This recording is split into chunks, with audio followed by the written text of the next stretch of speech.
Hey everybody, this is Rydo and we're back to Nino Kuni. So I've moved around my new monitor and microphone consequentially, so if I sound a little bit further away from the mic or a little bit closer to the mic, that's going to be the reason for that, and we can leave it at that. I guess our first move, and it would be really nice if we could just mark things. We can't even really mark whatever the active like quest is. So we're supposed to be capturing a couple of people, specific characters, which if we get the opportunity, I guess, to capture a character, we should probably still just do it. Because you really just don't have that. We're probably not going to have enough opportunities otherwise. Right, so we want to, if the, see, the weirdness here is north on the mini-map is towards this volcano. We could go there, certainly. But I was thinking of going what is north on this map, which we should then question something here. When this shows us the map of the world, it doesn't say a north, south, east, west. So apparently this map is totally turned in such a way that north is to the left, east is up, south is right, and west is down. Weird decision, because effectively, no matter what world you're in, north is more than likely going to be the thing you mark as far as going upwards. I would assume because trees and plants grow upwards, and since trees and plants exist in nature, see if these are the boneheads we're supposed to be attacking. Yes, these are. Since trees and plants are things that existed far before anything else would exist, that would probably direct the line of thinking and the way of thinking as far as creating any kind of mapping or drawing of pictures. There are elements in nature that you ideally want to use as a way of being understandable to somebody who even doesn't really understand your language.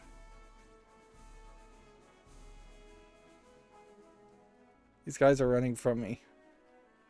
Arguably, this means I am going to really struggle to fight these boneheads, and I may have to literally sneak up on them.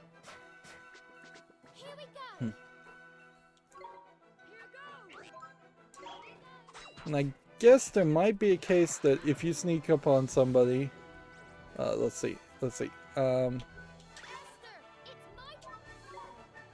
If you sneak up on somebody, maybe you could then run away from them.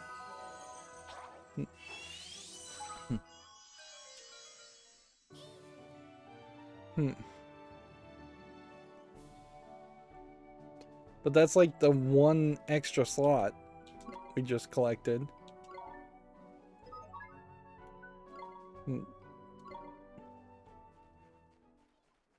There's supposed to be a tree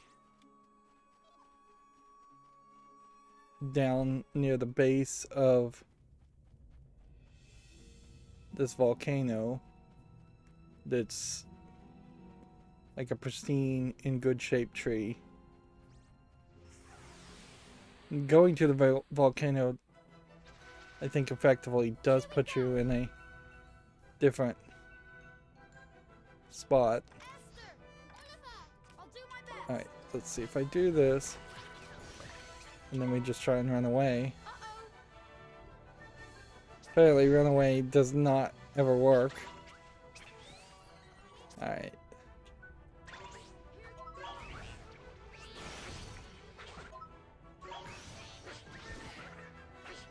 You don't really need multiple copies of characters at the moment. You could certainly get them though. It wouldn't hurt.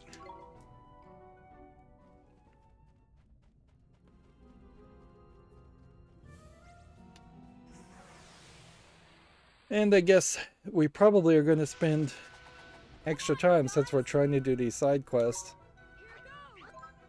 Like, we're going to probably spend some extra time here. An entire hour, or maybe hour and a half.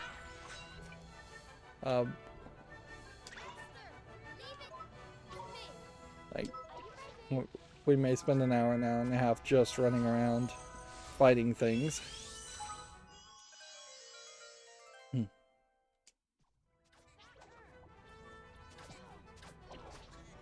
Meanwhile, we can run over here.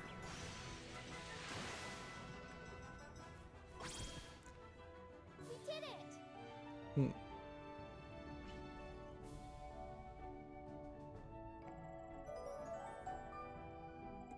It does kind of feel like the characters are going to start to really struggle to get enough XP.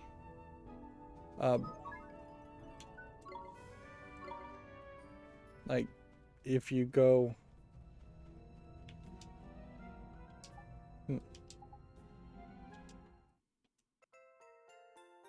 Audio messing up again. Yeah. If we just kind of stay in this area, I think you probably will struggle to get enough XP.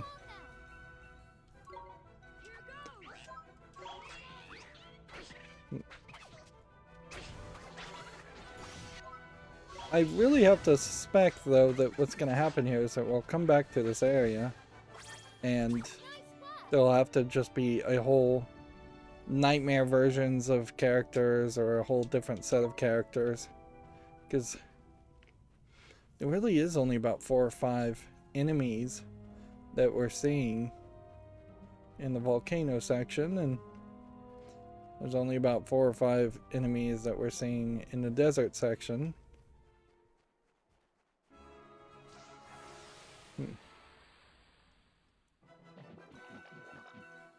This is probably the one we needed to capture for the familiar researcher. And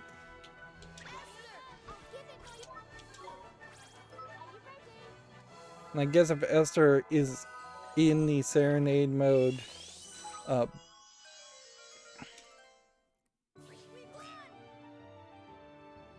I guess if she's in the serenade mode, that probably means nobody else is going to attack that character.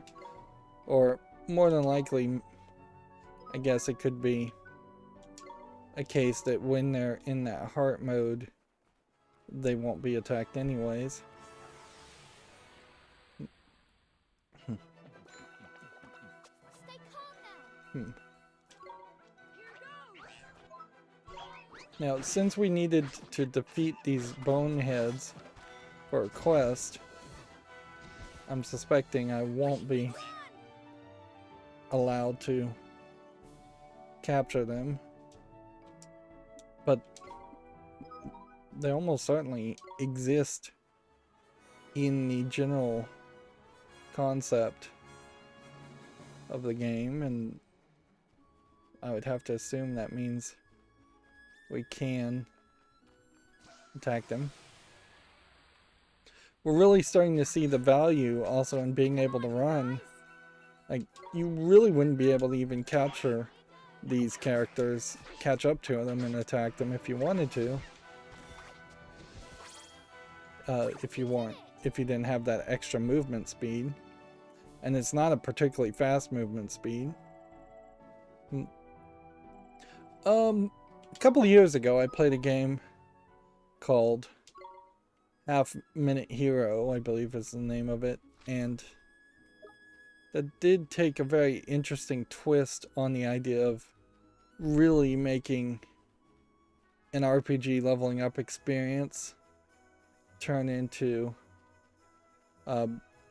something much more abridged, since you, well, while each level didn't actually take half a minute always, it was very quick, less than 5 minutes to go from like level 0 to level 50, level 100, whatever. And then it would reset the levels, which most RPG games don't reset your levels, so that's slightly different. Stay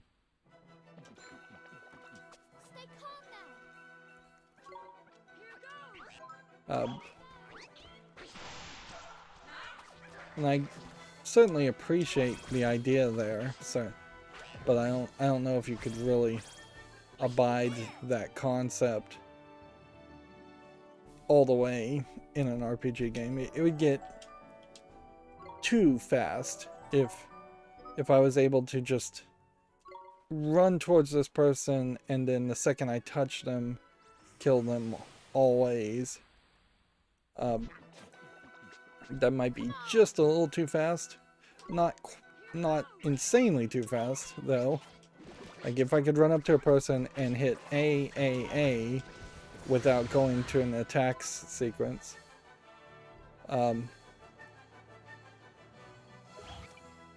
Let's let Esther go ahead and serenade this one. Anyways, we might as well have 2 copies.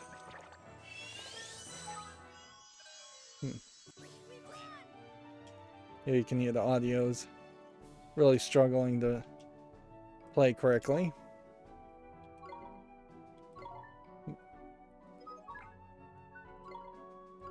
And I'm just always going to lean on the default names. I'm never going to bother to rename anything. That isn't a point, I think, to point out on any RPG game or any game in general.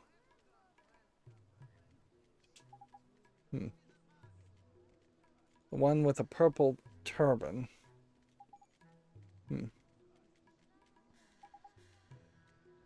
Okay. So, as far as our characters, we need to put this one away, and this one away, and keep this one. We need to go find something with a purple turban.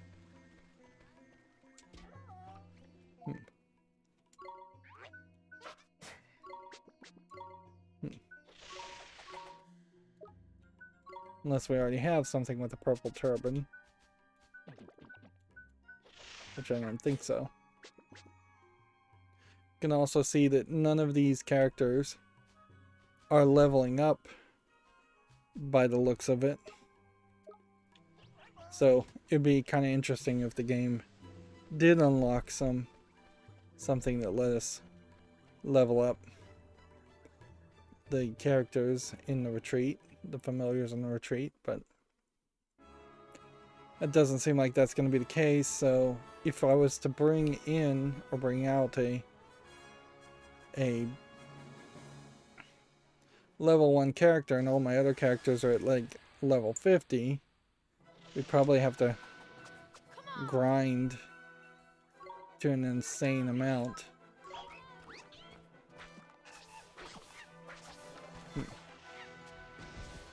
To make up for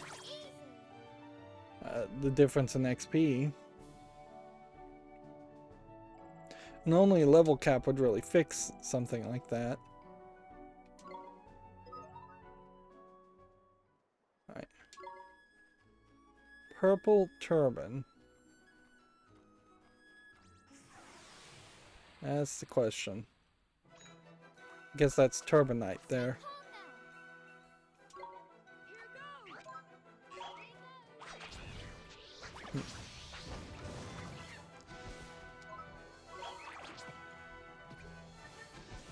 Of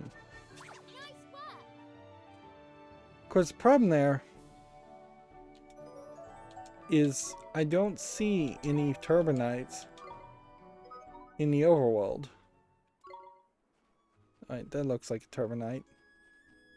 If it looks like a turbinite in the overworld, does that increase your odds of actually getting a turbinite or turbandit?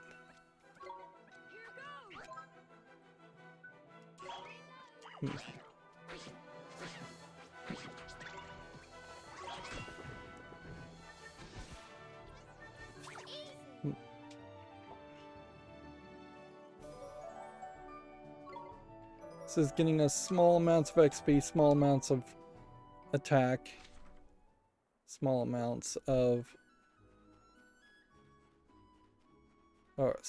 gold, small amounts of treats.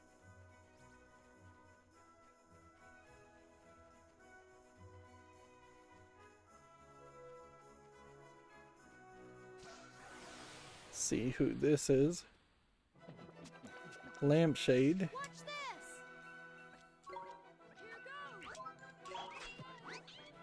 this. Do I need to get nices, I wonder? Nice work. A nice attack, a nicely timed attack, very possibly will lead towards a bigger reward.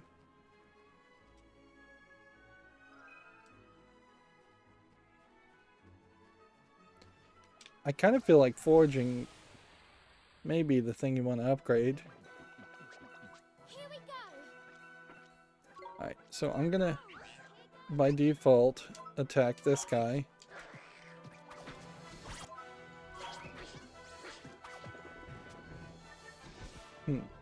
Hoping to get a timed attack. This, suffice it to say, is proving itself to be fairly difficult to capture one of these guys.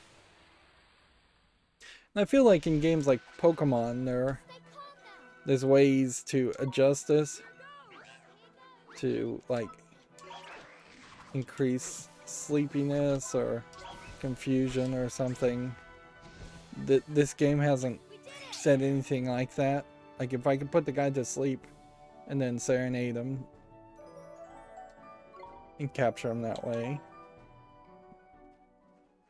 that would be a different experience. I am seeing a little bit more variety in these familiars.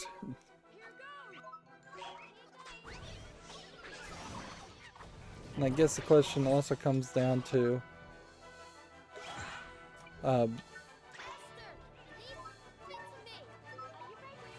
there is a question I suppose to ask as far as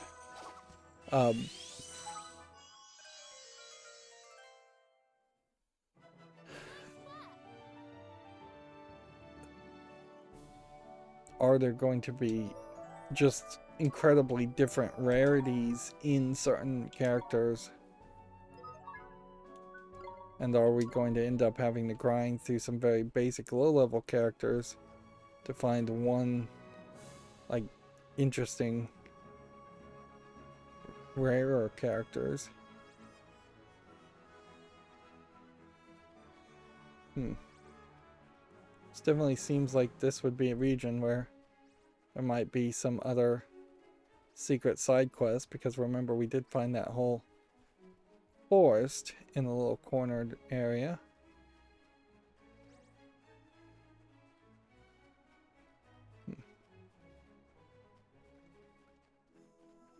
Might become a case also where we are going to just end up hunting some characters too near extinction.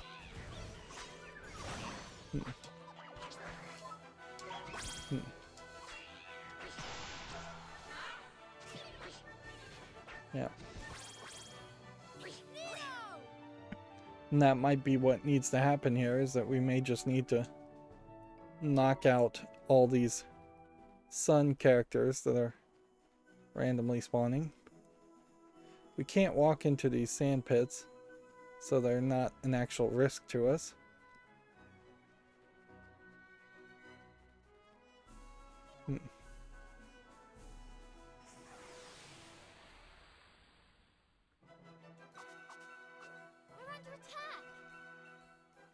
Let's see. Let's see what Fling Flame does. 19. Let's see what Smash Hit does. 45. It's probably not a bad idea to test out some of our tricks, since so many of those we've recently acquired and not actually used. Here we can see the game is getting, again, frame ratey. Here we go. This game is copyrighted. The remastered version of this game is copyrighted 2019. I'm playing it in 2020. So you have a game that was remastered less than 4 years ago. It really shouldn't be this frame ratey, this kind of painful to play. And I really have to chalk that up to the level 5 just not being competent in programming PC games and using probably a engine that doesn't make a lot of sense. There we can see some frame ratiness too, like even my recording software caught that.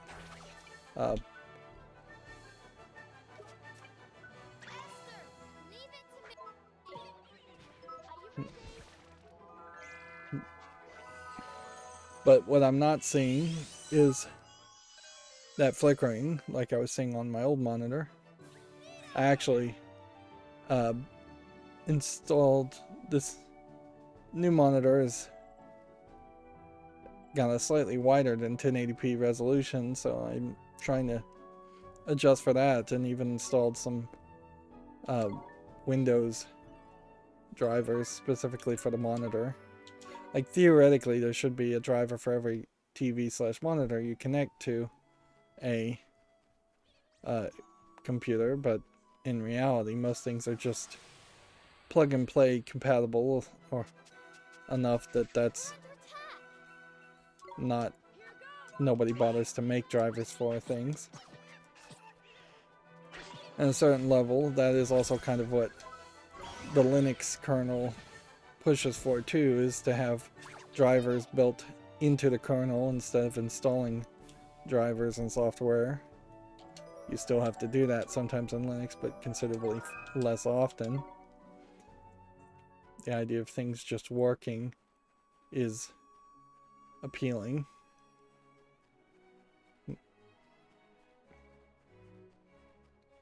But the reason drivers ever exist in the first place is because there's almost always some company out there that wants to do something different, put some new gimmick or out of spec standard as far as a feature.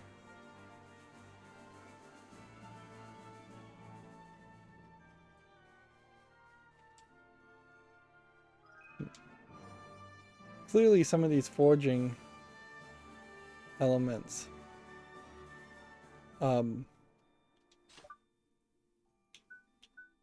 give you specific things at specific locations. The glowing gold.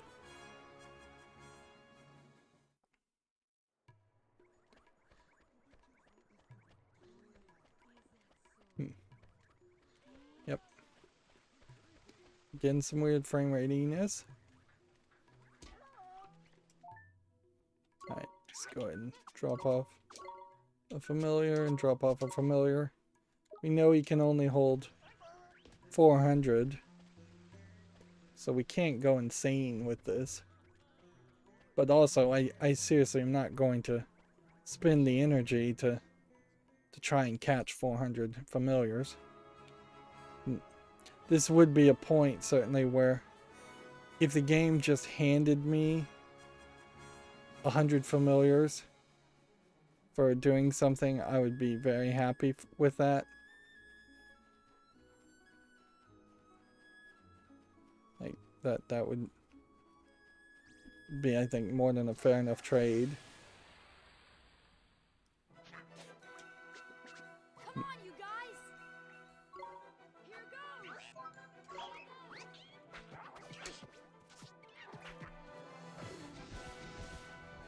Hmm.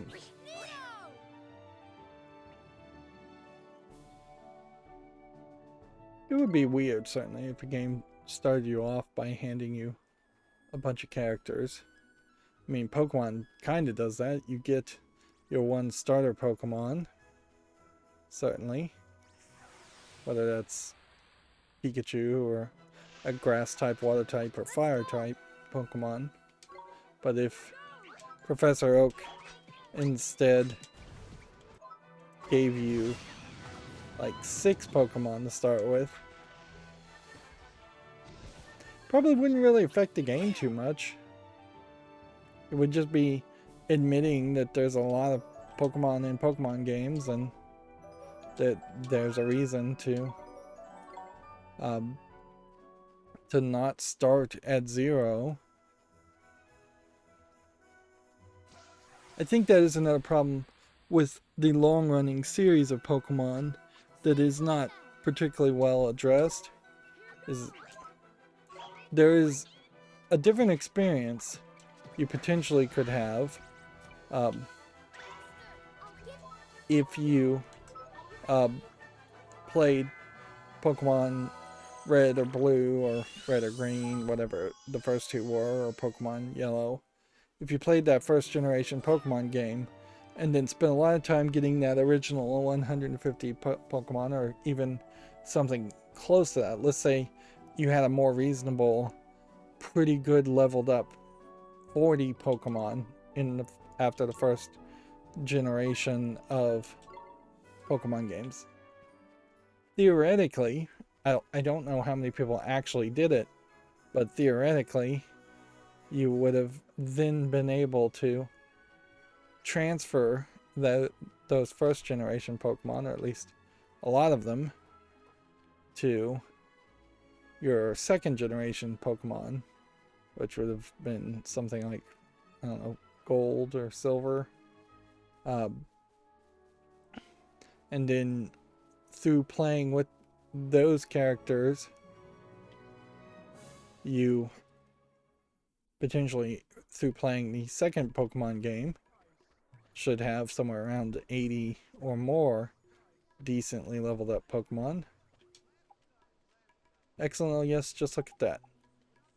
A bunching of banana form protuberous, possibly for defense purposes, and rich purple of a turban. I think you'll find that that's to discourage predators. Familiars, I assume, are just magical and they form no clothes around them. We'll probably not get any real explanation there. Yes, these are indeed the creatures I wish to study.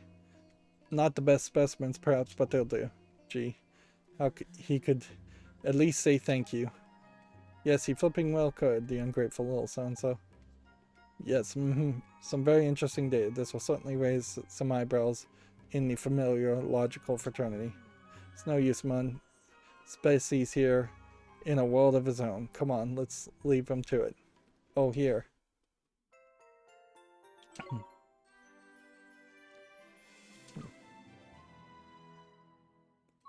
So that quest is done for 4 stamps. It doesn't give me a new quest. He didn't take the characters, so we can now just drop them off to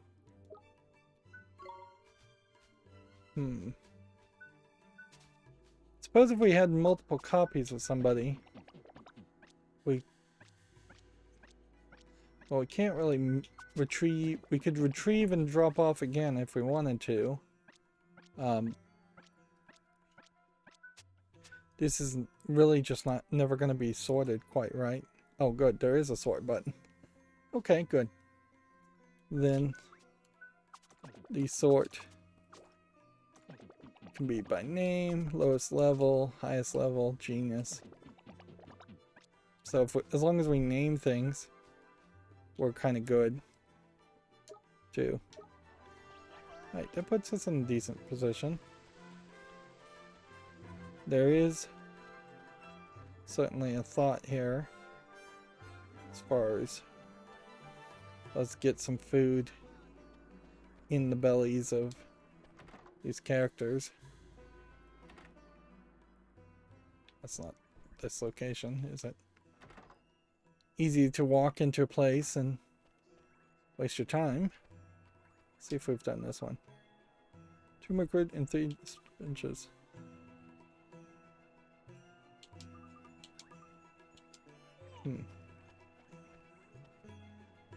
So we still haven't finished that. I don't think we've done any of the other quests either. So it's not really worth it, I think, to go too far down this way. Let's just see if we can maybe feed some people and be done with this. Alright.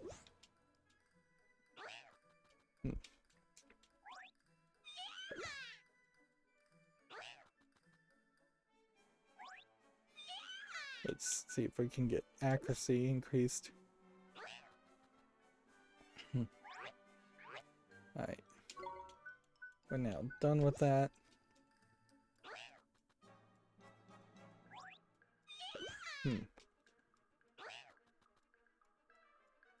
There definitely is some weirdness here in that we're not really going to be able to, I think, get our familiarity up to 5 stars. And I kind of wonder if an attack of 99 might just be the maximum in this game. That would kind of make some sense.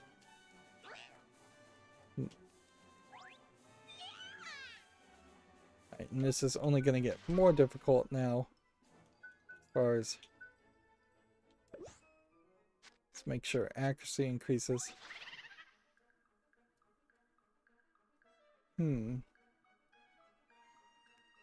He's not interested in increasing accuracy.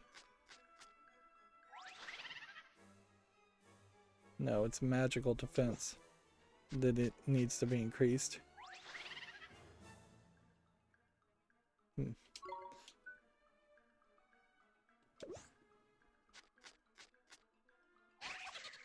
Yep.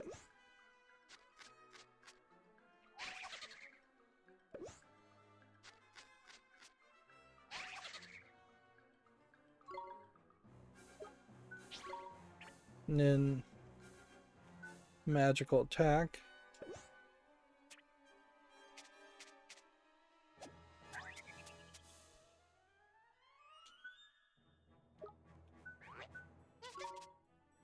And then evasion for this one. It would be really nice if we could just feed all. This guy is now metamorphosable. Also, if we wanted to think about doing that.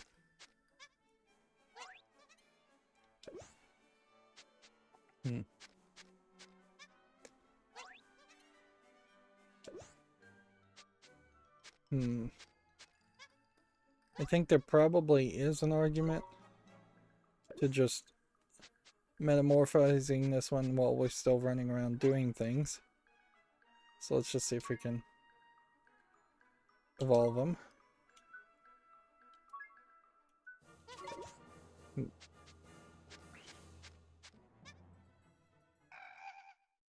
Although, we might find that it's really hard to make any more of these characters. Or get any more of those characters.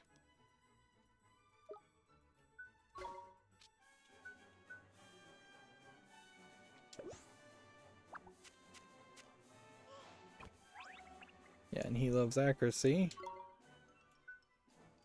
So do we have anybody that loves defense? I don't think we do.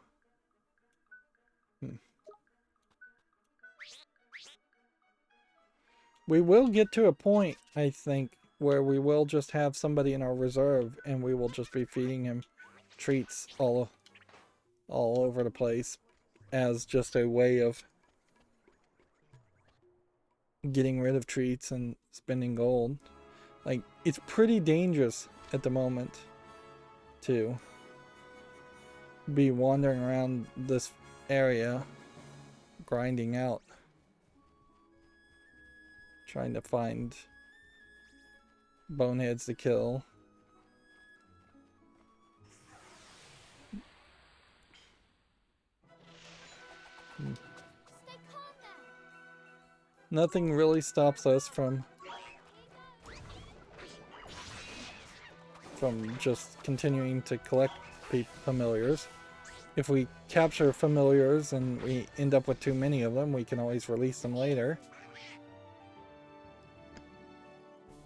And see, now's a great time to have reset that character back to 1 because we're going to be fighting easy characters, whereas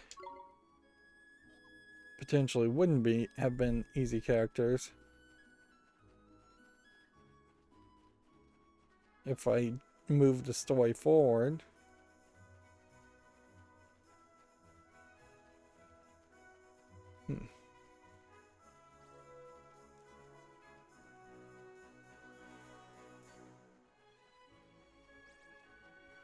This guy's gonna attack me, so I might as well take him out. And there was a bonehead in there, good. We may find that boneheads in particular are a different class of character that is not really a familiar, and you can't capture them yet, or you won't ever be able to capture them.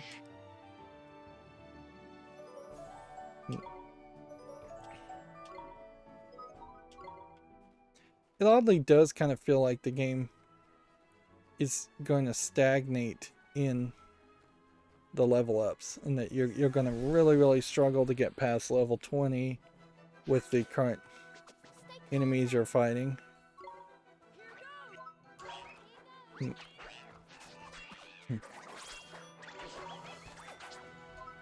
I want to check the little side quests that we have. I know we're delivering food inside this forest, so we need to go back into the forest, but I don't know if we need to go back to the upper part of the map. There's not really a lot in the upper part of the map that I think we can quite do yet. Eventually, of course, we will have to well, that's a new character, so let's hope we can impress it. No such luck. But Esther can now capture a bonehead, so we might as well do it.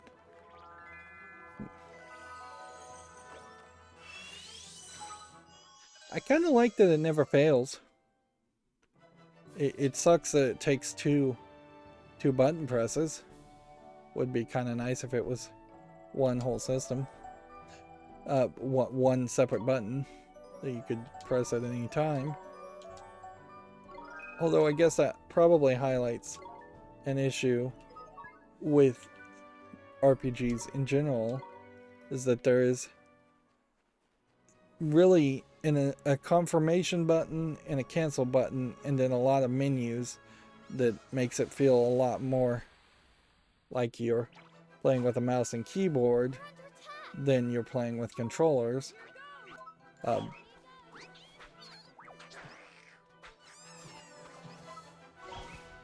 So yeah, I would like to see a potential shift to trying to make more of the game actively feel like you're doing something cooler than just confirming a verbal command to attack the other familiars when you press A. Come on, you guys. Here goes. I wouldn't be surprised if there is a share XP item that you get at some point, or a boost XP item. We're already sharing XP between people involved in the actual fights, but if we could share XP with people in the reserves, if we could share XP with even the familiars in the familiar camp.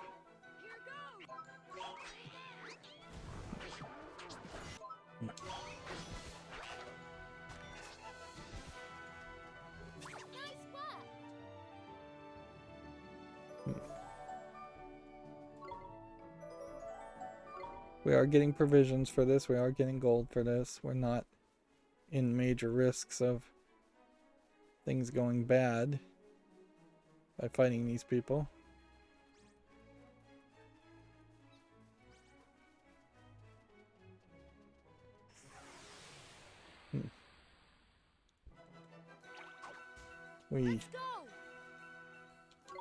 I imagine when we get to new areas, we are going to kind of quickly find that open world areas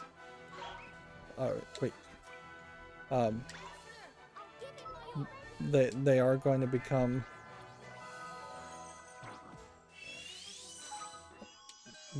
the open world areas are going to become much more appealing than they were before we could capture characters.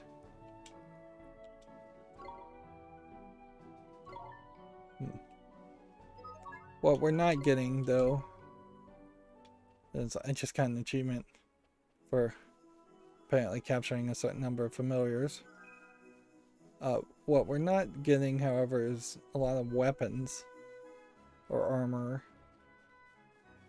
And there may be enough variety in the different types of familiars out there and the different types of equipment you can put on the familiars that it may not be really feasible that the game ever will hand you enough items to equip, or the right items to equip.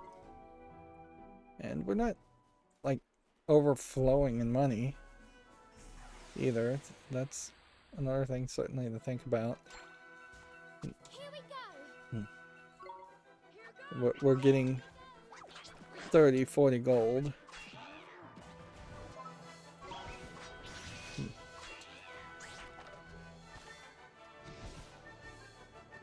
Although we may go to the next location and we may find characters are just way more difficult and we do get 200 XP and 200 gold. I suppose there probably isn't a spell here to like create a bridge.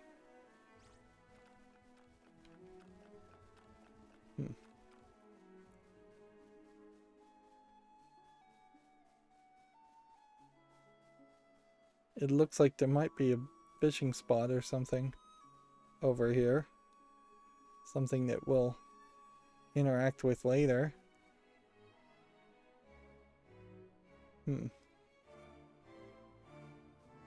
But we can't interact with it now.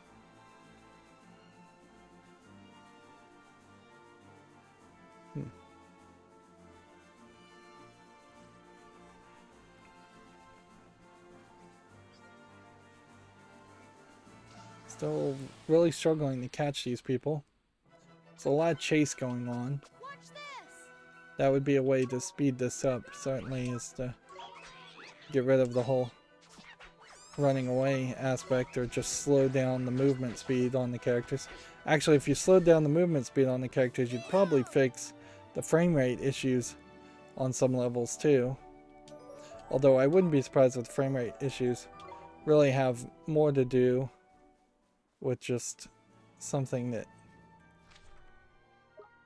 isn't so much actually connected to the number of characters on screen moving as much as the number of textures on screen loading in and loading out, or the number of visual effects happening.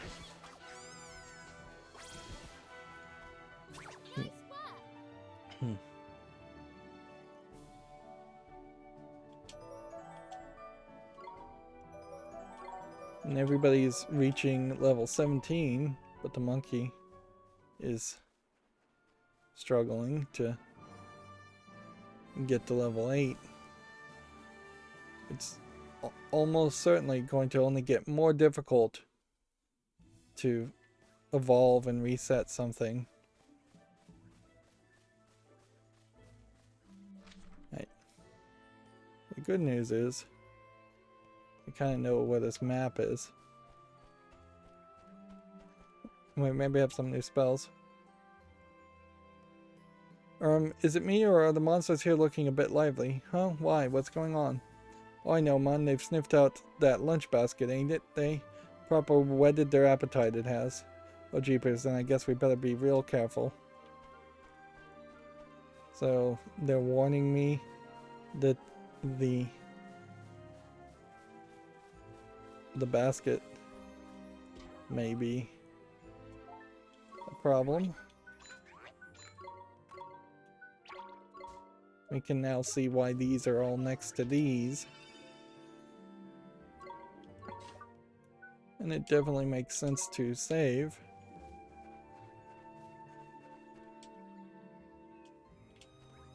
Still have potent magic. Also have parts of the map that do not want to be revealed. You don't walk in that corner.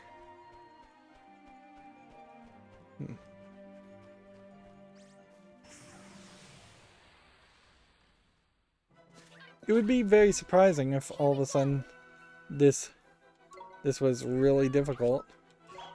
Like, there's nothing really in the game that tells me like how strong these characters are, even. That a lot of RPG games would have a number or a like ominous skull over the head of some character that was way overpowered to you, or a number that would just say the level. We're not getting any of that. All we get is, do they run towards you, do they run away from you? Since RPG games in a lot of ways are based off of things like Dungeons and Dragons, there's a lot of under the table mathematics and calculations happening as far as the levels, the attack, the health, the secret dice rolls and random chance calculations for actions. And I'm glad the video games hide all of that, because that could be incredibly boring otherwise.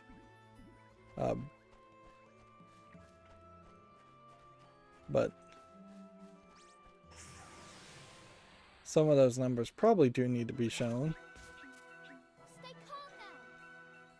It would be interesting to make an RPG game where it was just your attack. Whoever has the highest attack wins.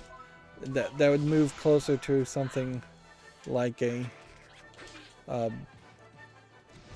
collectible card game or trading card game, though. Just whatever numbers on the card is by default the winner. And yeah, there have definitely been cases of games where they even have like rock, paper, scissors type mechanics that whoever wins because of a basic advantage just wins. Right. My concern is that I'll go this way and not be able to go the other way. Let's go. Two of these characters we haven't captured, so it doesn't hurt to try and capture them. Although we might find that you can't capture them. If I was to say make bridge, cooking growth, nope, nothing can make that path connect from the looks of it.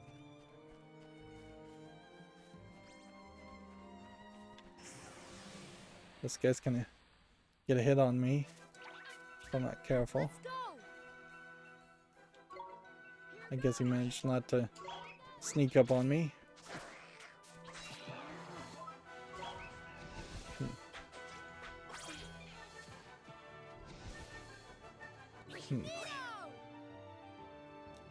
It might be getting down to a point where my characters are just so overpowered that you can't impress them in a fight.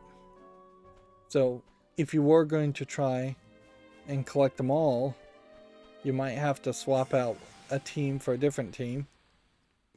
But yeah, that's something that happened kind of in the Pokemon anime eventually, is that they just admitted Pikachu was so overpowered that it would be ridiculous for him to even try and compete anymore in that specific region because it was such a low level region.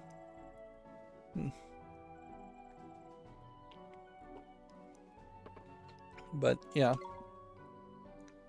that would be hard to kind of enforce on a player, to say you just cannot play with these characters anymore because they've hit a max level, unless you're just going to make a rule that says once they hit a max level they have to retire, and that's a fine system, really. Well, we got a little bit of kind of gibberish there. I can barely hear it. I have the audio turned down pretty low even for myself. That aroma, surely not. Could it be a lunch basket prepared by my darling wife? Looks like we found the lady's husband. Ollie boy, wife asked us to bring this lunch basket, sir. What blessed relief. Verily, I thought I was about to expire from hunger. Now, may I trouble you for a request of my own, young one? Would you be so good as to deliver a message to my beloved? Sure, I'd be happy to. Wonderful, my message is simple. When we are apart, it is winter in my heart, but how much sweet seems reunion's heat. Crikey, that's a proper poet. Come on, Ollie boy, let's get the message to the missus before we forget how it goes. Nito, Alma Moon, here we come. It would be nice if the game let me shortcut out of here, but it doesn't seem like it is going to.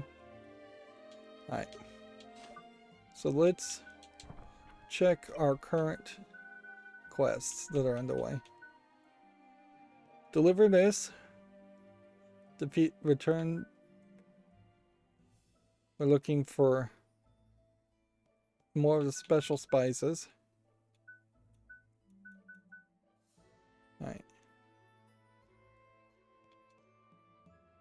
And yeah, we don't have anything else. So there isn't a reason to go any further to the north at this point. And I kind of do feel like at some point we will get some kind of fast travel to get back to the Ding Dong Dell area.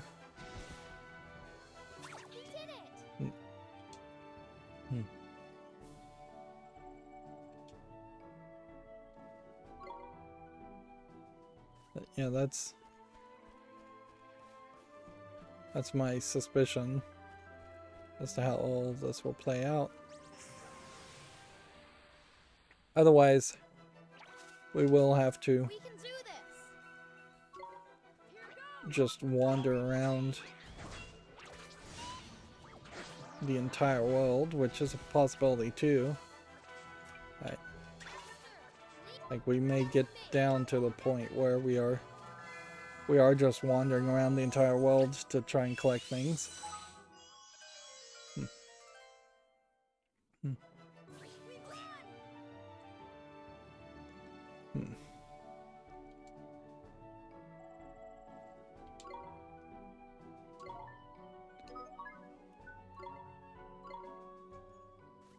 Right.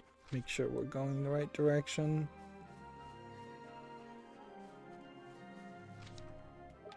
Make sure we're still going in the right direction.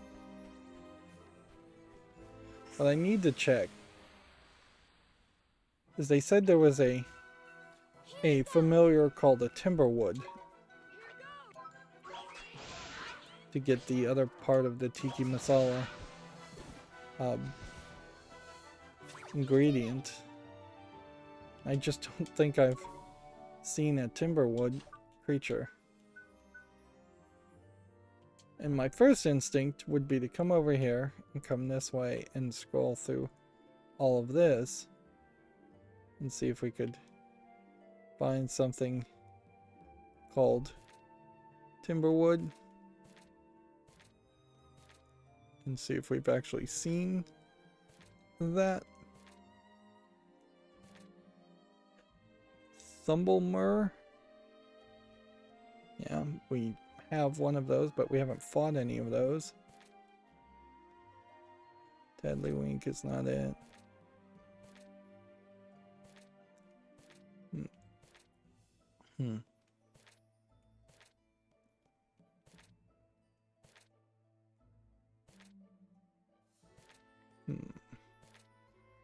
We have seen fairly significant amount of these characters,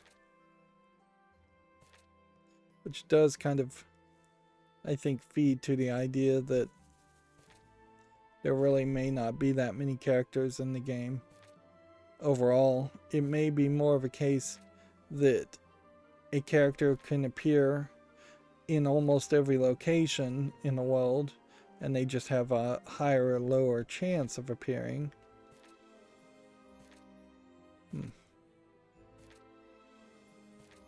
Yeah, there is a decent number of ones that we haven't seen.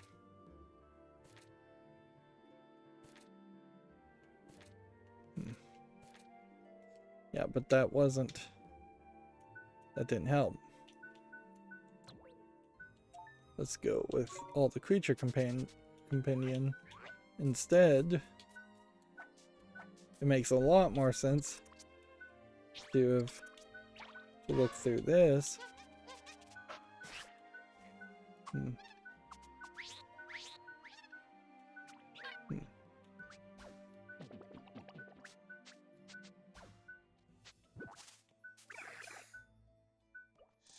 Yeah, and I'm just scrolling through all of these.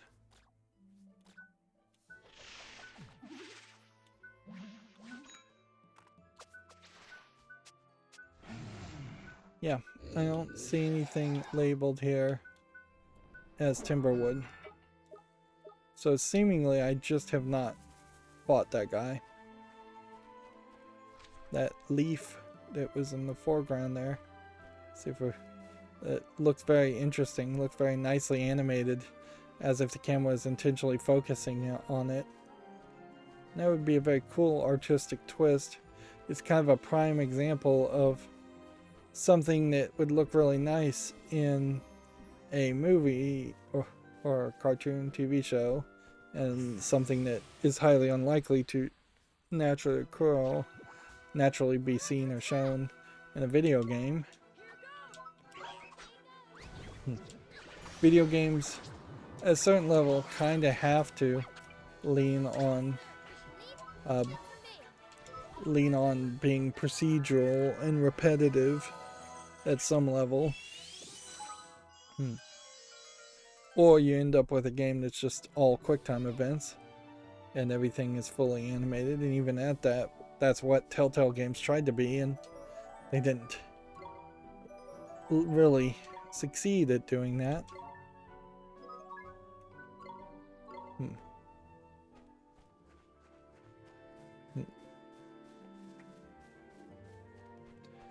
There is also, I think, a difference in a movie where a director can take time out and show that characters are taking a break and pausing and looking at like leaves falling from a tree and just experiencing the beauty from that, whereas in video game that it encourages a level of just always moving forward, always having action.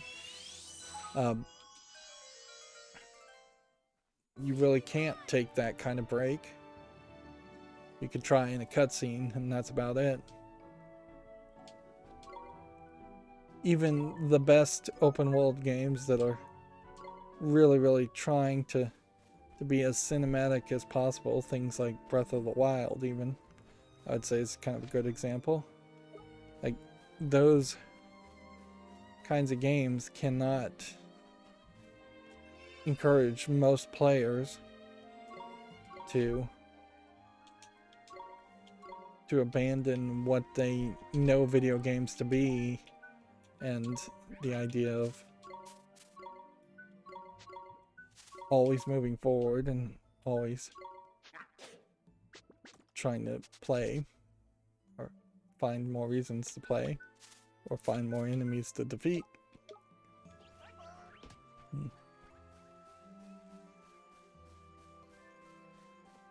It would have been nicer if those tunnels had been actual fast travel points, but I guess I'll probably just get a spell at some point. Something like an evolved version of Gateway. There might be something in this little desert section. Otherwise, I might need to go down this way. Seemingly, I can't reach this temple until I can get some boating. So there might be something on the edge of the map here and on the edge of the map on other corners of this island that we can access later on. Do I have a real reason to attack anything more? Just because I'm grinding. I guess if something's gonna chase me, I can let it attack me. Or if it is truly a character I haven't captured yet, it might be a reason to chase after it. Stay calm now. Here goes. It does definitely feel like, though, there should be a system here where you capture a little bit more familiars, and then in capturing the familiars, you might be able to trade them with other familiar capture people. It is also, I suppose, a little weird because we have this situation where the overworld is just surrounded by familiars, and yet only 2 people that we've met so far can actually control them. Or so everybody else, I guess, is just running away from them or knocking them out. It would probably make some sense if there was, if the story reinforced why that was the case, that to just say that magical people are the only people that can fight or capture familiars or serenade familiars, or that actually it's only recently that familiars have even existed because Shadar created the familiars and has cursed the land, or that the familiars are only now being violent because of Shadar.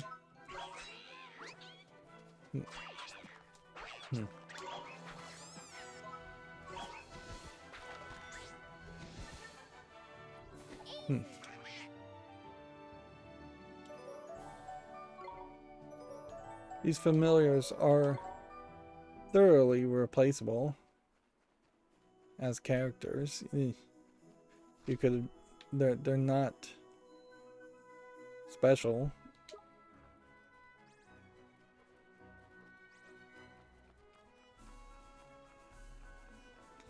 You could replace them with zombies. You could replace them with people. You could replace them with other Pokemon-esque characters and animals. And they would fit as well in this universe as the world has been told and built so far. Which that's very possibly more of a statement around how little world building has been done so far.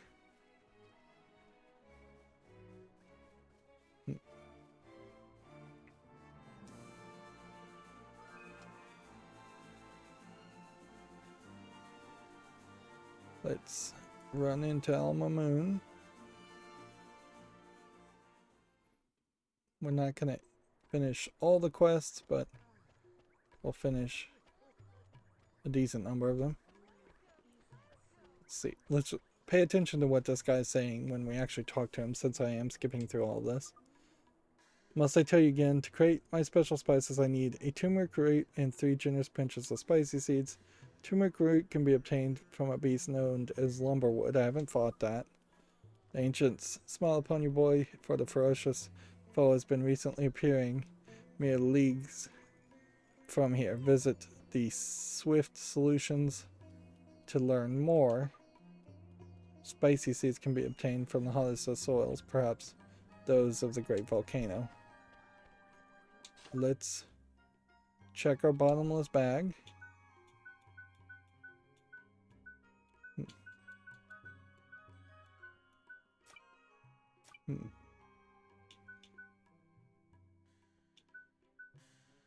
Do we have anything that's not equipped?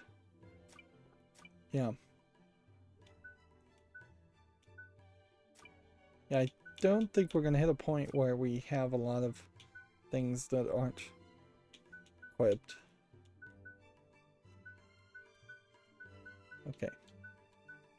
So if it was an ingredient, we don't have any of the right ingredients. It's not an ingredient though. You can see we have quite a lot of these elements.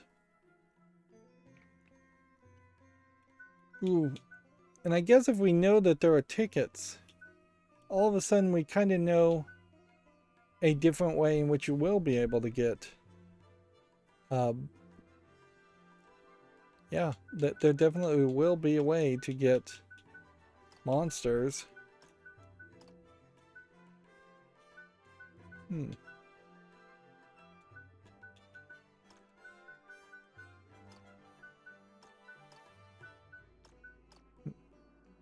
a lot of this stuff we will just not be able to ever get rid of, I think.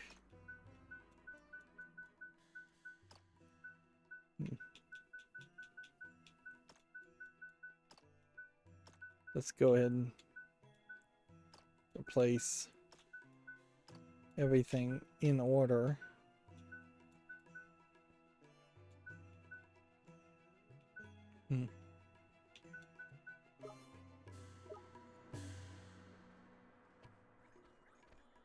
So maybe there was a bounty I needed to take. Let's turn in the other quest first. We probably have plenty of gold to buy a bunch of other stuff also.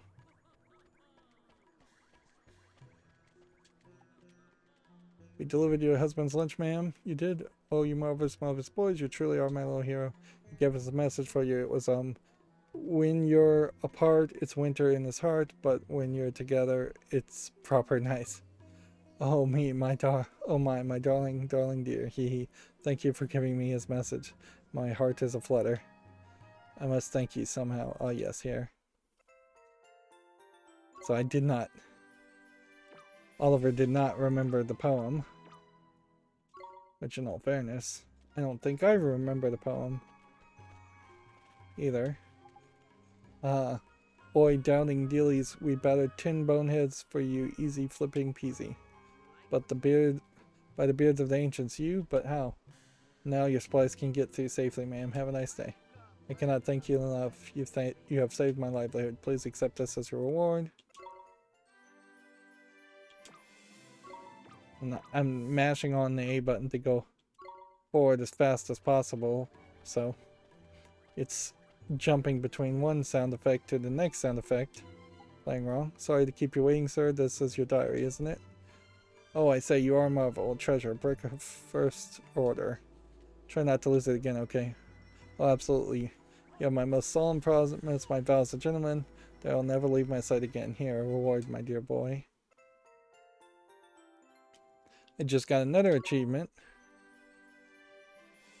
So we now have 4 out of what seems to be, oh, maybe 32 achievements done.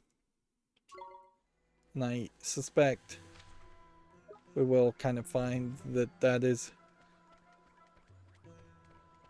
going to, will eventually quickly fill in a lot of the final achievements. Her quest involves talking to the Sheik of Spice, which is the thing we couldn't do. Rashad is here. Now, he's not saying anything particularly useful.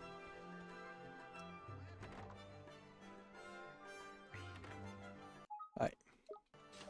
We need to check the fullness of everybody. Okay.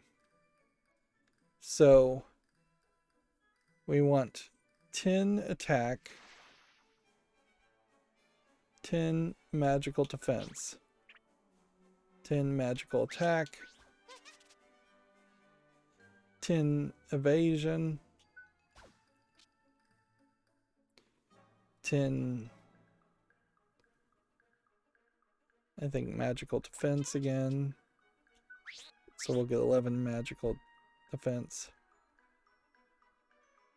And then we'll get 11 evasion, 11 magical attack, and we'll see how that works for us. Right. This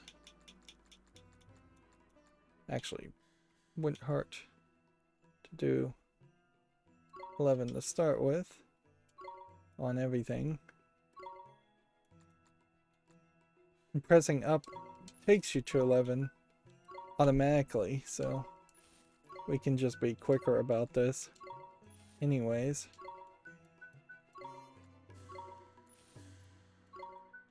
It's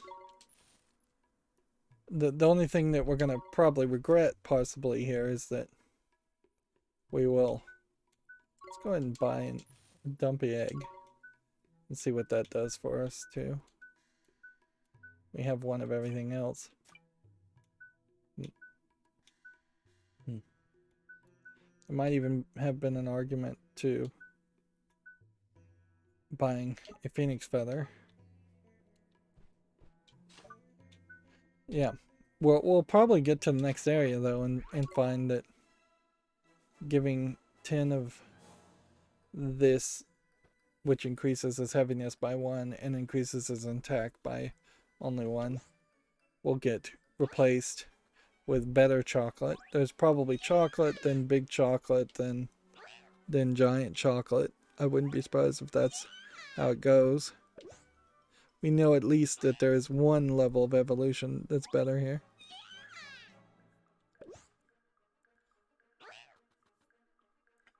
It wouldn't even be too crazy if we got to the next area and then they said you needed to get a certain amount of gold, like 200, 300 gold to pass, just to reinforce the fact that gold is a currency in this game and has some value. Because right now, the gold system is fairly disconnected from the rest of the game. And that's a problem with a lot of RPGs, and it's certainly a problem I'm seeing here, is that a lot of these systems are not naturally intertwining with other systems.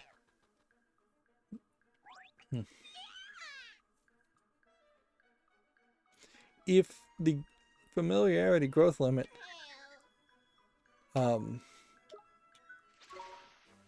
was limiting us to adding 50 at most, that probably does imply that we can get over level 99. Although there might be another way. Like, there might be a case that a fully evolved third tier familiar has some base stats that are somewhere around 60 to 70, and then adding 50 points on top of that with the growth limit would let you get level 99 in all 6 of the boxes, which would be interesting certainly, but it would open up a door to any character potentially being just a near perfect character, equitable to every other character, with the only slight difference potentially being that some characters would have different tricks.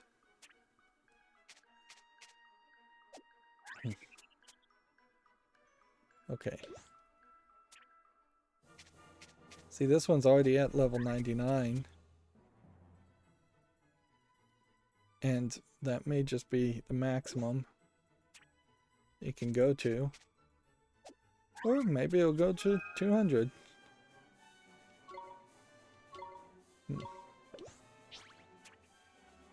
I guess we're gonna find out. We know it doesn't stay at level 99.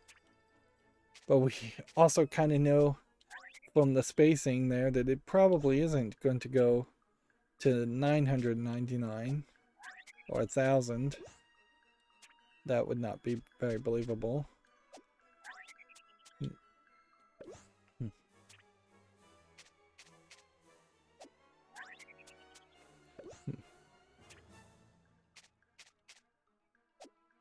This guy having a magic attack of 100 is very possibly not going to prove to be very useful.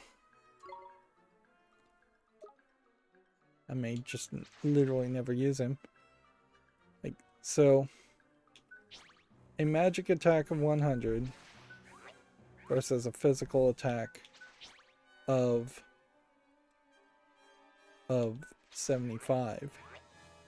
This guy has evolved way better.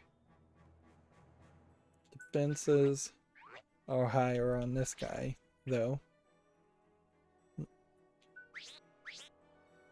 Okay.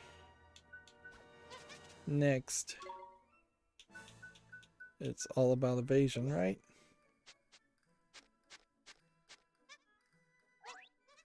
Yep.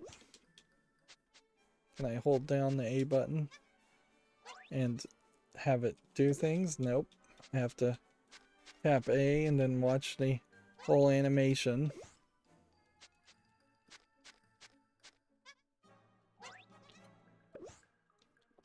The game is definitely not going to get better if we had to sit here and do this a lot. Like, we've basically picked our team of 6, and when we get our 3rd companion, we'll have room for 3 more characters. This character's evasion being really high may prove to be useful, but I wouldn't be surprised if it actually isn't that useful. None of these are... This guy's metamorphosable. So, do we have the thing that's needed? Nope. So we can't evolve that one. Is this guy? Nope. So we think on this one it's accuracy.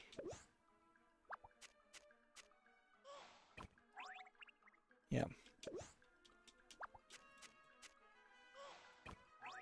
Some of these metrics are definitely not as good as the others. I understand attack, I understand defense, I understand magic attack and magic defense.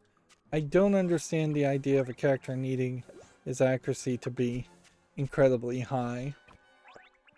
Unless we run into a whole class of characters who just actively are very, very evasive. I assume your accuracy goes directly against your opponent's evasion. So having a high evasion makes the other player, the other familiar that you're attacking, miss. Having a high accuracy stops you from missing.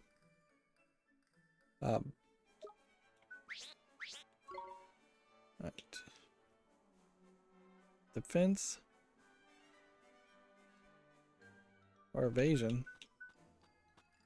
Let's try this again.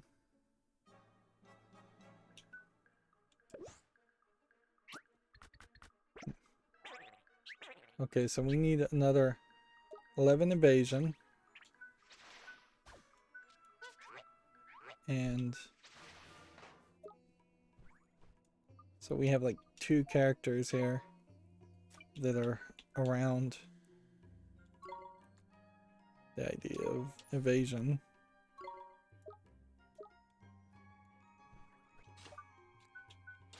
So one of these needs to go. This one. Let's see. Either this one needs to go or this one needs to go. Probably makes a lot of sense to get rid of this guy.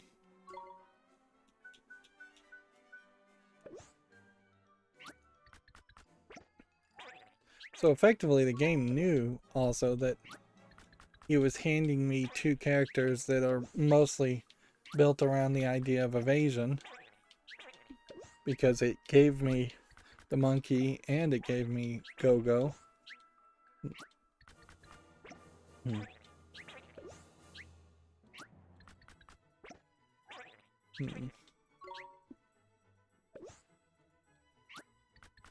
And I guess if I feed something and then put it away in the reserve, that probably doesn't make sense.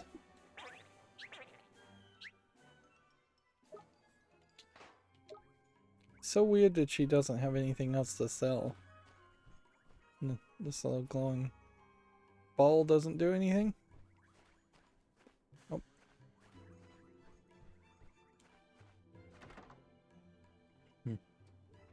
You'd think that she would sell the evolution orbs.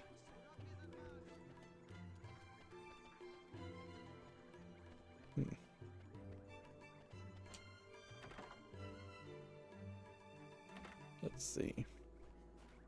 See if there may be a new quest.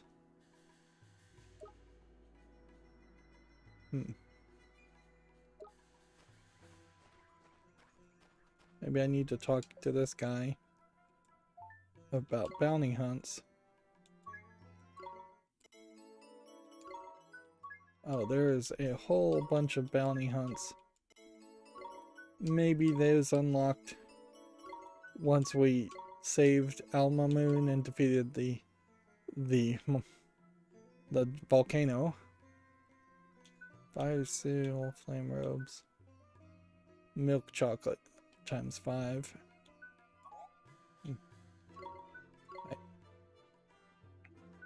Right now we have 2.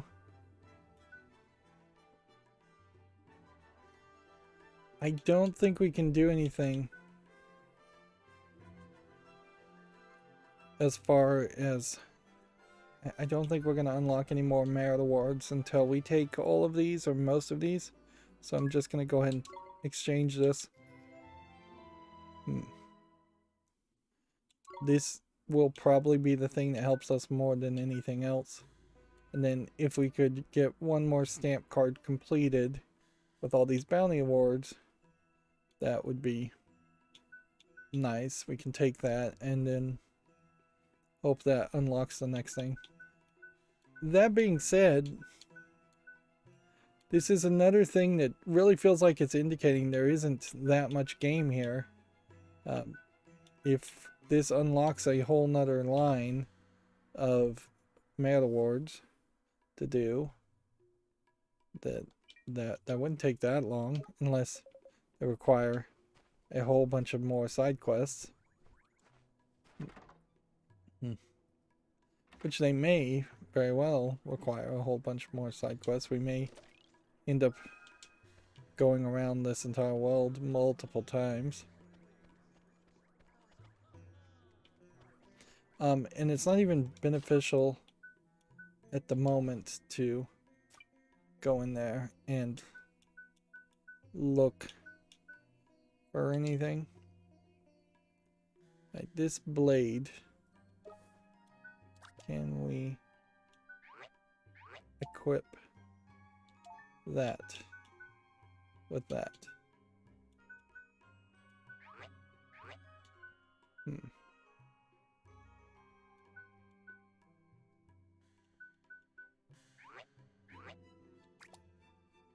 Okay. Would that increase everything?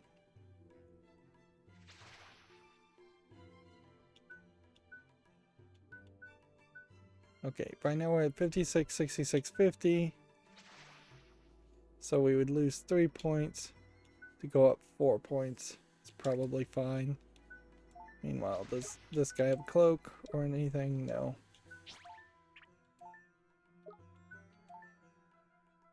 Would this be better?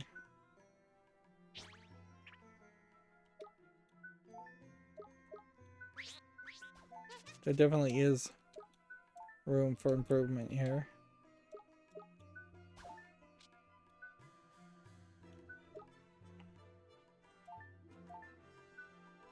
If we equip this, it would increase his magic attack and defense. He's at 71, 60, 67. So it significantly decrease his attack. And I think that is particularly because this weapon has an elemental effect. So I don't think you'd really want to equip that. There definitely are some cloaks and things we could buy. 6087 versus 6383. I don't think that's a better deal.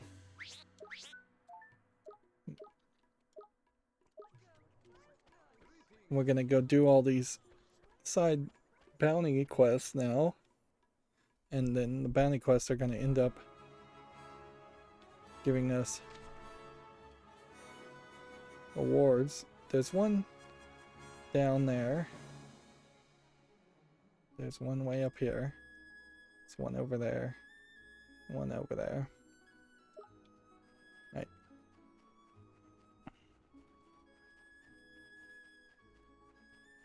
And I guess those are the blue dots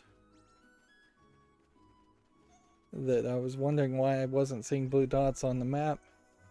It must have been that the blue dots were always just bounty quests. These guys have like no interest in me, so I have no interest in them.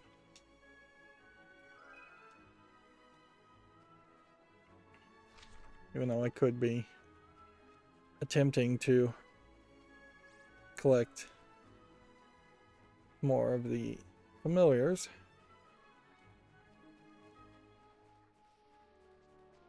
And I seriously doubt these bounty quest characters are going to be that much more difficult. They could be fast, though. This guy is moving out of the way very quickly, and you have to press A to actually attack him. Here we go. I assume when we're doing a bounty quest, you can't like serenade the character. We did it. Decent amount of gold. Decent amount of experience. Nothing too crazy. Those were just in the way. Come on, you guys. Here goes. But I guess if you want the treats to go away, if you want them to lose their fullness, you would have to grind. Even if it doesn't really matter if you're getting experience or gold, if you're just trying to make your characters hungry so you can feed them more treats so you can level them up more. But that whole system hits a maximum eventually also.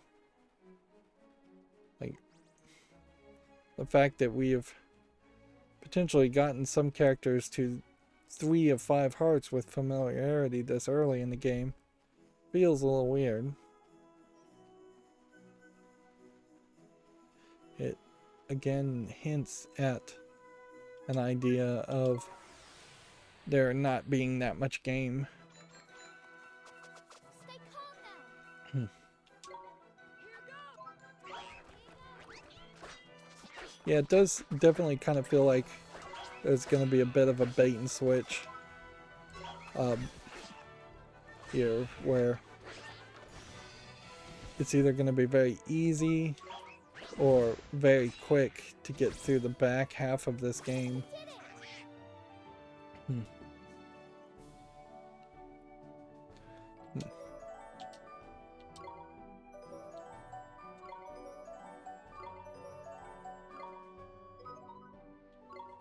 Next.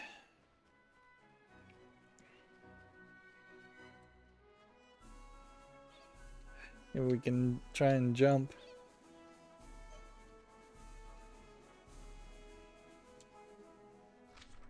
It definitely feels like holding the left trigger, holding the right trigger potentially should have been a run. Clicking on the left stick, clicking on the right stick potentially should have been a run button.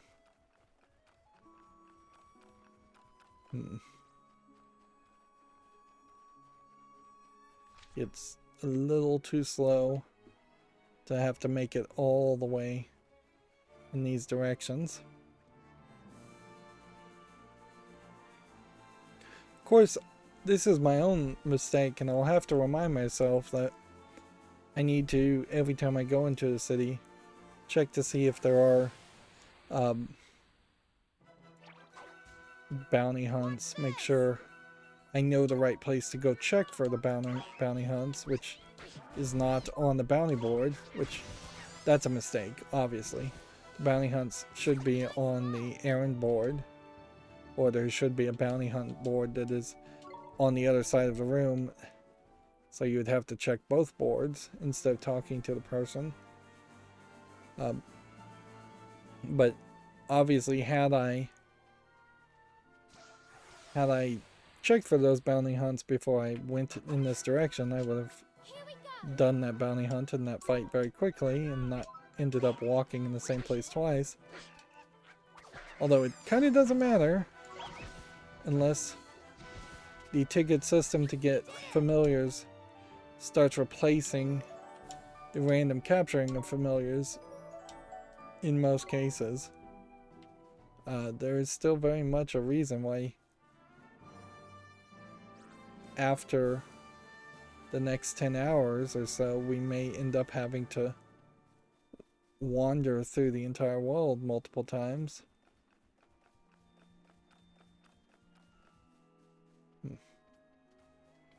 So this is the lumberwood. That's why we haven't found this guy before. Maybe after you do a bounty on this character, maybe you'll start seeing them randomly appearing. That'd be interesting, but I think the game would need to really explain that if that was the way this was going to play. If it really was going to be a case that you absolutely had to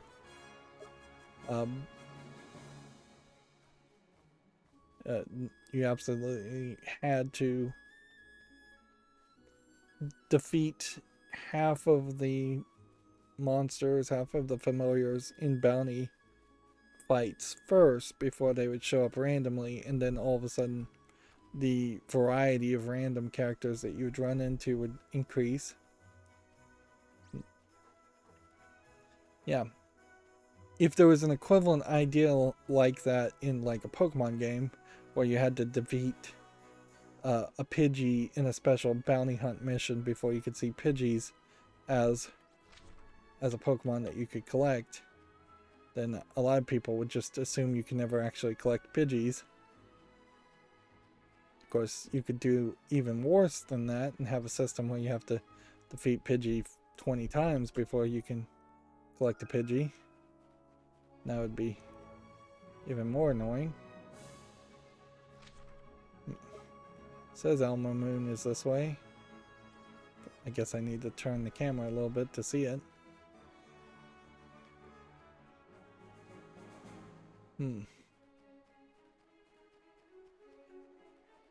I think I'll leave the other bounty hunt just for time's sake, because it would be a hassle to go back down this way and then have to run back up here. Suppose it is worth pointing out that in Pokemon, you eventually do get a bike or the ability to fly. They do speed up the whole process of movement. Although, I'm not sure if all players of Pokemon games really heavily rely on using the bike in particular.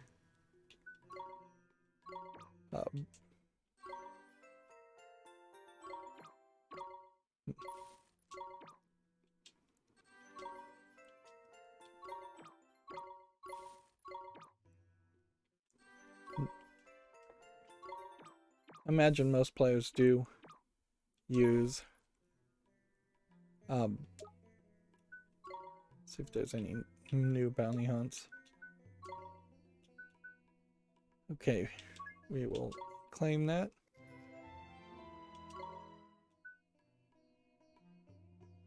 Well, that leaves us with potentially having to finish 2 stamp cards before we can unlock anything more, or it may just be a case that even if we did 2 or 3 stamp cards, there's some other thing that is gating our ability to collect anything more.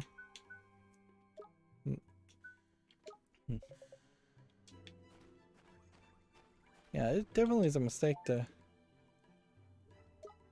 have your bounties and your errand board separated. If you're going to do that, the errand board definitely needed to be at the gateway of every city. By the ancients, you've gathered the ingredients I asked of you to mix them to work. There's a work of mere moments for a master such as myself. It is done. You have the honor of possessing a quantity of Seek's most coveted special spices. In the right hands, they will produce a curry beyond compare.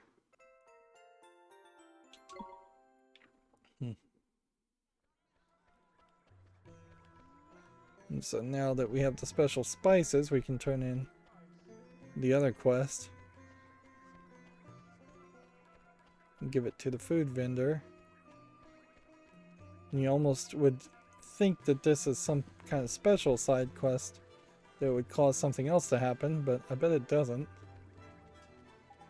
By the ancients, you've gathered all the ingredients that can create the legendary tikka masala at last. I'll begin at once, but in a short while, friends, you will be able to feast upon the most fabled of all curries. Tidy, you can't flipping wait. Can you, Ollie boy? I sure can't. Boy, oh boy. Fade out. Savor the flavor of the legendary tikka mahala. Wow, Mahala. that smells great. It really does. Wow. Why is this voiced as a cutscene? Sorry, man, I just can't hold back. I'm going in. I imagine this is just going to be a comedy sequence where they don't realize how spicy it is. Crikey, this spicy beef and veg is a marriage made in curry heaven. The Raj Mahal is a spicy oasis in a desert of disappointment. I never had it before, but this is the best curry I ever ate. You are surprised and elated, I see. The Sheikh's special spices. This is an odd voice. Nobody else has talked this way. Intertwining with the subtle aromas of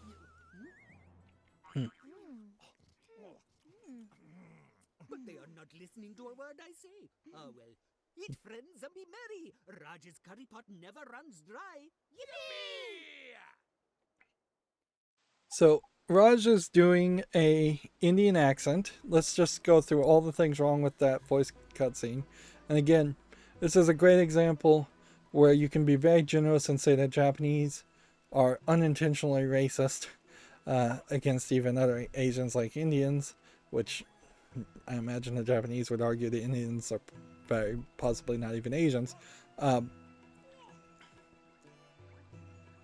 You have one person in this city that has an Indian accent, maybe a couple other people that are doing slightly different accents.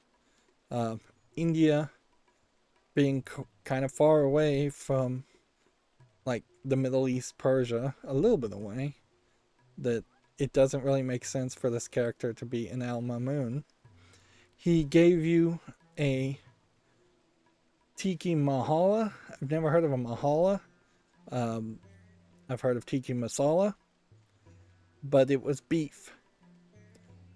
Indians, for the most part, consider cows to be sacred in their beliefs and religions, of which there's kind of only a couple. Plus, they tend to stay mostly halal in the sense that they really would only cook chicken as a protein source, maybe some fish, because they're also often dealing with people who are Muslims also not big beef eaters either. So they missed it on that. They missed it on the accent. They missed it on the pronunciation, I would venture a guess, as far as tiki masala. And then they voiced all of that for kind of no reason. Even if this is a character that proves to be very useful or important later on, he's not that important now. I was expecting what was going to happen is that they were all going to eat it, and they were going to then immediately realize that it was super spicy, and then dunk their heads in the milk fountains behind them. But without doing that, then you just kind of get an odd voiced scene that's kind of just a slice of life. We're experiencing this meal that is kind of Studio Ghibli-esque. Certainly, there in almost every Ghibli movie is a scene or two that really focuses on showing some delicious food. The British, Oliver is coming off as a British person. The British nowadays love to eat curries, so that may have been part of the inspiration there too. But boy, did that seem like that would have been a waste. That was a waste for a comedic sequence.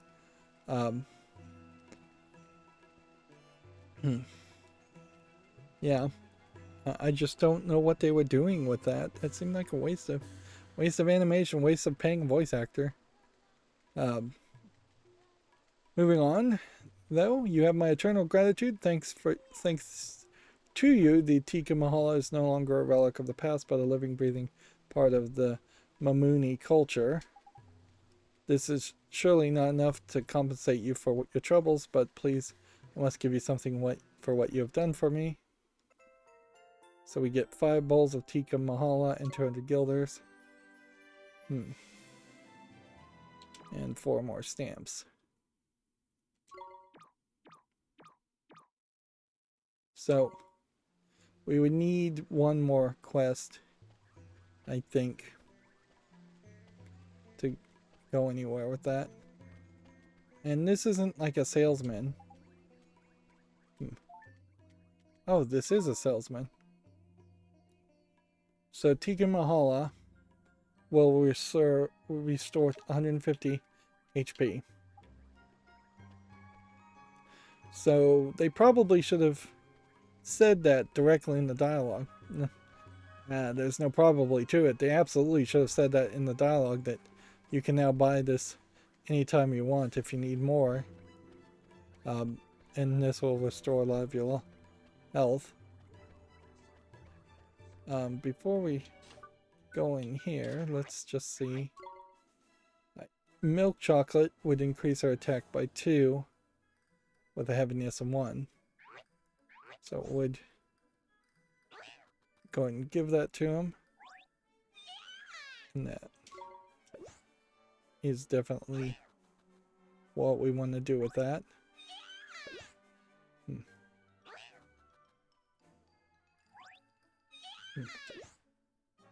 We may hit a point where this guy is going to be metamorphosable to his last level, and that'll be...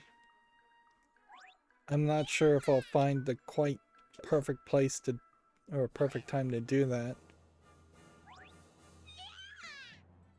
more than likely what I need to do is wait until this guy gets back up to like 15 or 16 before I consider doing anything else. Right, let's see. And again, it's gonna be occasionally auto blocks enemies attack.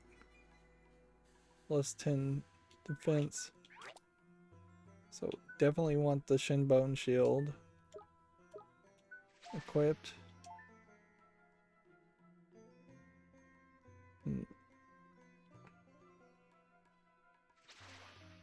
Might be better to have magic attack and accuracy go up. Yeah. Because this reduces things by 3 and adds 4.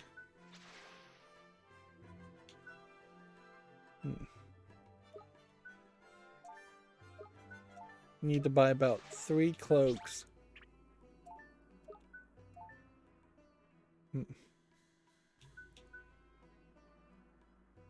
More defense versus flame robes. This guy has the flame robes on right now, and that's not good for him. So is that really... Should equip that. Yeah.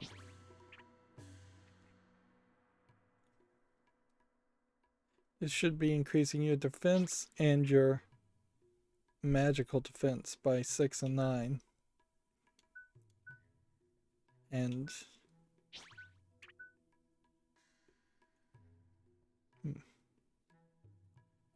well, oddly it says that resists fire. It seems like that is a better item, even if it doesn't actually synergize. As far as her, we need to give her some upgrades too. This is really getting overwhelming, I have to admit too. It's too much. Too much that you have to deal with. Right. Go ahead and equip that.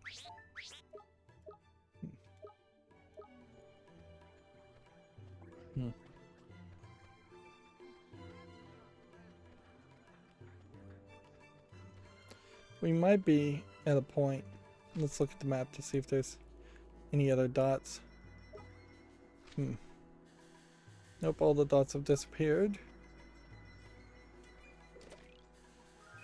20 guilders is a pathetic small amount of guilders. Like,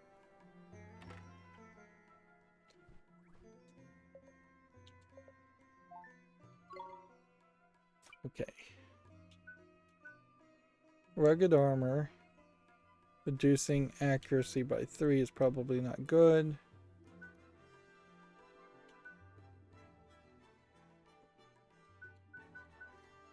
Alright. So 1, 2, 3 of those.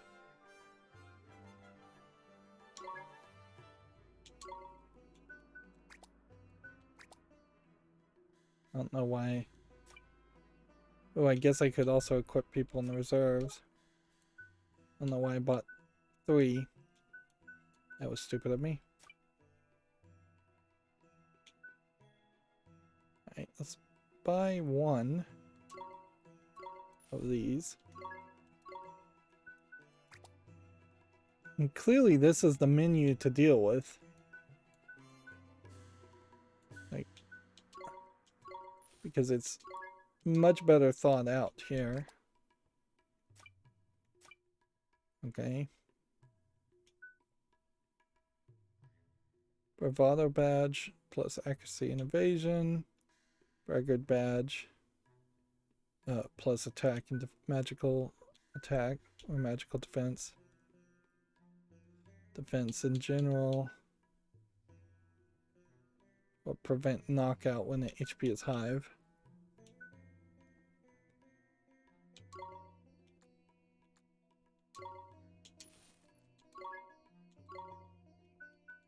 Put one there, there, and there.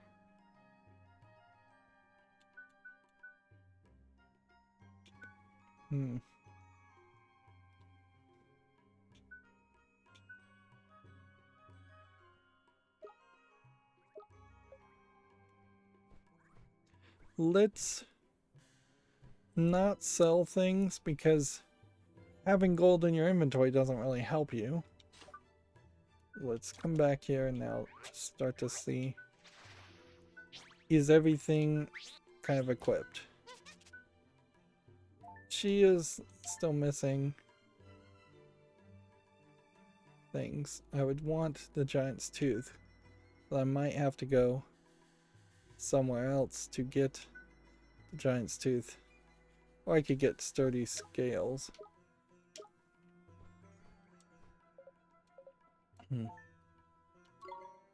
Right. Sturdy scales by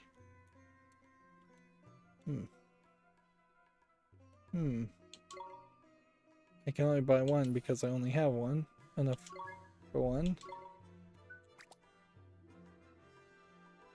Right, so let's just then sell some things. 35.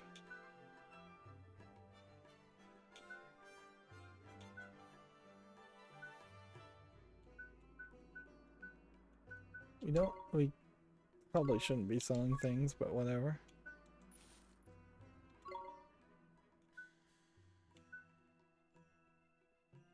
Need to double check to see if that's right.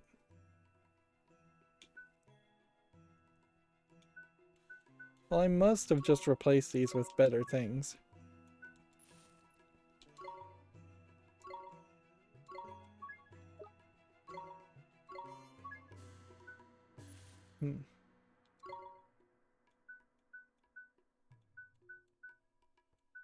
It's not going to get me to 400 though.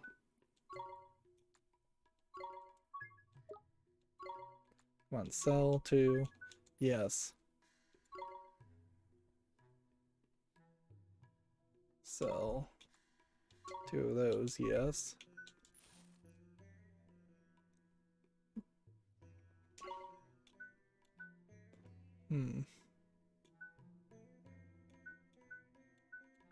Some of these, unless you can sell them and then buy them back later. Yeah, there's not a great system here. You could sell some very valuable items. And we know that like this Dumpty egg here was I bought for 50 and bananas cost 100, so you're selling things back for half the value.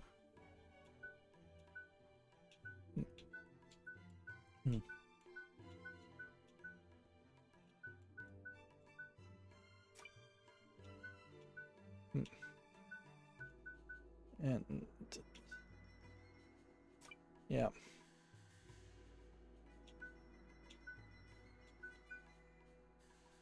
I think there is potentially an idea here of maybe equipping some other things. Let's go to the other menu now and see if we can equip things. Yeah. 1 attack, 2 defense. Arguably should just be 2 defense, 2 defense. Because my attack going up is utterly pointless for either of the characters. And increasing our defense by a couple more.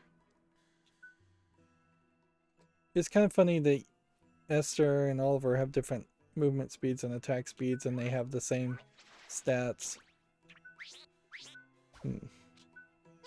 I guess that would be a consideration, because I guess that means this character has the highest movement speed and attack speed, and while this guy is slower, he does a lot more damage.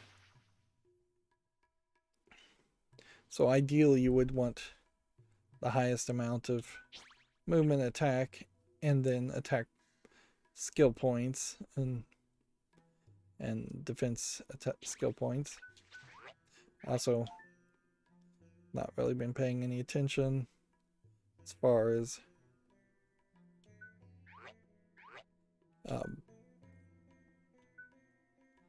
spell points. There we have a 4 versus an 18. I imagine Fling Flame maybe is not that useful anymore. Whereas Roly Poly might be more.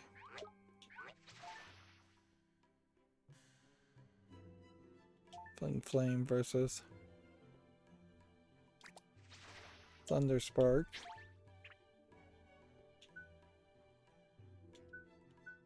Water Bomb does water damage.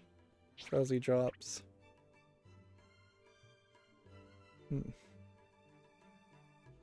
This one makes people go to sleep. Bubble Bath. Water damage.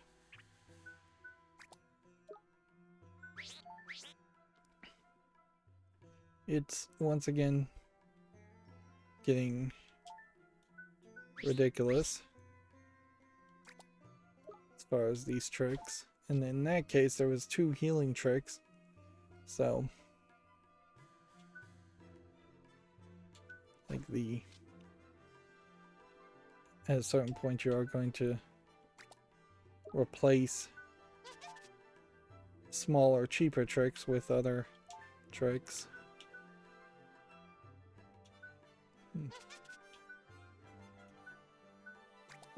Equip Roly Poly there.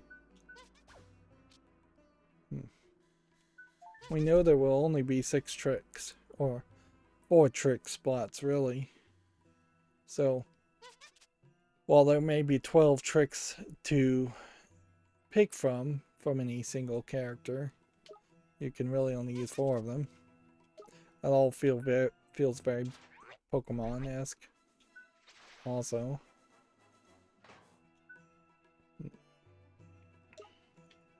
Alright, so where's a good point to wrap up since we've gone another 2 hours? I think it makes a lot of sense to run out here and save in the desert. Let's see. So that was just 2 hours of kind of dealing with things and doing the side quests. It almost certainly won't be the only time that we have to take an extra 2 hours to do side quests. The game says we are now 16 hours into the game of what could be a 60 to 200 hour game depending on how you play it. We didn't probably make any progress whatsoever as far as the story, but we are making progress on these errands and making progress on the bounty hunts, which the bounty hunts are starting at 86 and going directly to 92, not skipping any numbers. I don't know what the fire seal did. Oh, I haven't collected it yet, so that's why. That's probably just an item you equip. Magma Madness. So there is a quest over in that a bounty hunt in that area that I'd forgotten about. Good thing I kind of checked that out. And that's 5 stamps, so that would finish a stamp card for me. We've completely done nothing around the pieces of heart in that whole narrative.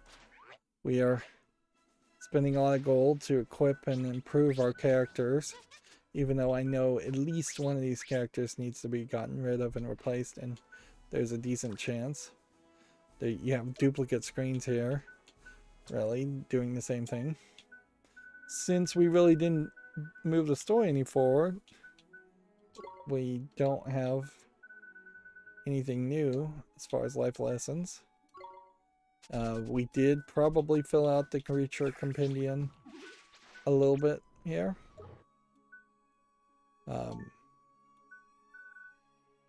We probably didn't go into any new habitats.